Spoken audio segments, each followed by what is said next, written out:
es qué pasa con los acosadores, qué pasa con estos niños que son menores, que más allá de unas posibles medidas disciplinarias, si se les identifica como autores de ese acoso, tendrán que llevar a cabo una reeducación. ¿Son conscientes de que actúan mal? Vamos a hablar con Antonio Marín, doctor en psicología y docente del máster en acoso escolar. Hola, Antonio, bienvenido. Hola, muchas gracias. Buenas tardes a todos y todas. ¿Se reeduca a estos niños acosadores? ¿Se les hace ver que eso está mal? ¿Lo llegan a comprender? ¿En qué consiste el protocolo dirigido a ellos? Bueno, en primer lugar, tenemos que tener en cuenta que cuando existe algún caso como el que han comentado ustedes, diríamos que hay cuatro protagonistas, ¿no? Por un lado tenemos los agresores, en este caso parece que no es uno solo, tenemos la víctima, tenemos el resto del alumnado, los iguales, y tenemos los adultos. Y cada agresor y cada situación es distinta. Entonces, cada uno necesita de primero ver qué es lo que ha sucedido, porque podemos tener casos de agresores como son el hecho de que en algún momento dado han hecho alguna trastada en su aula.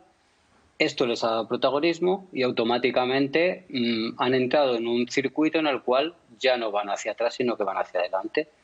Tienen a los iguales que en muchas ocasiones pues no son los que suelen ponerse del lado de la víctima. Tenemos también casos de agresores que previamente han sido víctimas y lo que hacen es decir, bueno, yo no quiero seguir siendo víctima, ¿qué hago?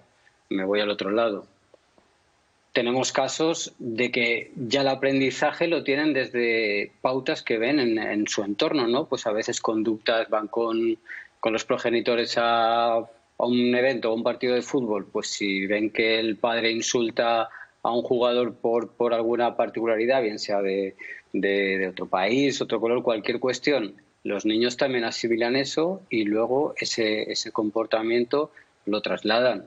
Entonces, realmente sí que hay y de hecho es una asignatura pendiente el tema de trabajar con los agresores, los métodos que tenemos y los protocolos que hay, sobre todo los que vienen derivados del norte de Europa, como pueden ser en Finlandia y en Noruega, pues vienen a trabajar con ellos, vienen a trabajar mediante entrevistas con el entorno también para que tomen conciencia, pero realmente no hay un consenso en cuanto a su efectividad al 100%. Es decir, lo que se ha observado es que no tienen una gran efectividad a la par de que se le dedica un tiempo a este tipo de protocolos que en muchas ocasiones está restando de lo que es el trabajo en el aula, ¿no? Por tanto, se necesita una especialización, se necesita ver cada caso y se necesita que se trabaje mucho en la prevención. Es la clave la prevención con trabajar dentro del aula, con trabajar las emociones y con trabajar sobre todo el grupo. Y una cosa más, muy rápida, Antonio, que nos queda poco tiempo. ¿Las familias se dan cuenta? Quiero decir, ¿los padres asumen lo que ha llegado a hacer su hijo o su hija? ¿Cuál es el comportamiento habitual? ¿Apoyar a ese hijo o afear la conducta? El comportamiento, desafortunadamente, suele ser apoyar. Primero, dudan y hacen atribuciones externas, que pueda ser de que lo han provocado, que su hijo no es así, que no se comporta de ese modo. Entonces, por ahí también hay un trabajo muy importante entre el vínculo escuela y familia. O sea, tiene que haber un vínculo con toda la comunidad educativa para que haya una información bidireccional en la cual pues los padres vean al colegio como una ayuda y viceversa. Que cuando te llaman del colegio que no sea, uy, ¿qué habrá hecho mi hijo? Sino, oye, mira, tu hijo vemos esto, ¿cómo vamos a trabajar? ¿Tú has visto esta conducta en casa? ¿Qué te parece? Y tratar de ese modo. Si no, parcelamos y cuando parcelamos se nos pierde mucho contenido. Y cosas que se pueden prever, pues no se previenen. Pues Antonio Marín, le agradecemos mucho que haya estado con nosotros hoy en Aquí y Ahora. Un saludo. Muchas gracias. Es importante esto último que ha destacado el psicólogo, y es que en la mayor parte de los casos, desafortunadamente, decía él, los padres o no han visto, no han podido, o no han sabido ver, o incluso cuando les dicen, mire lo que ha hecho su hijo, pues no terminan de aceptarlo. Conrad.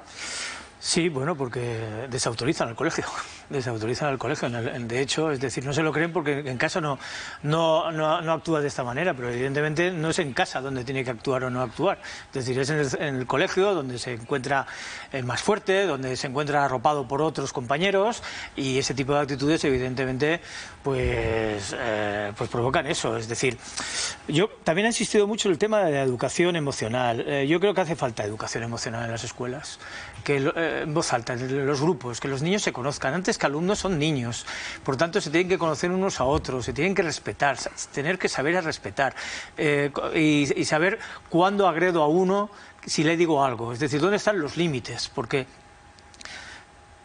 los límites, si un niño lo ve en casa, lo ha comentado además, en el fútbol se ve claramente. Si tú a tu hijo lo llevas y tú estás insultando a uno porque es de color negro, y pues evidentemente este niño actuará lo mismo en el colegio, hará lo mismo, idénticamente que su padre, porque ese es el límite que le ha puesto su padre. Pues entonces yo creo que entre los profesores y los padres tienen que establecer los límites, hasta dónde llega cómo me tengo que comportar con mis compañeros, a respetarlos, a quererlos.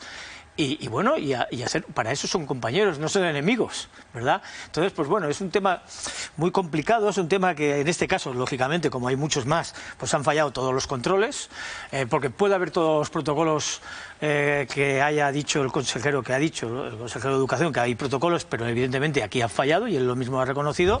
Pero por muchos protocolos que haya, lo que es evidente es que no se puede relativizar este tipo de actitudes, y aquí se ha relativizado, y eso suele a pasar muy a menudo. Es decir, son cosas de críos, no pasa nada, daros un abrazo y os vais. Y eso no, porque evidentemente eso no puede ser.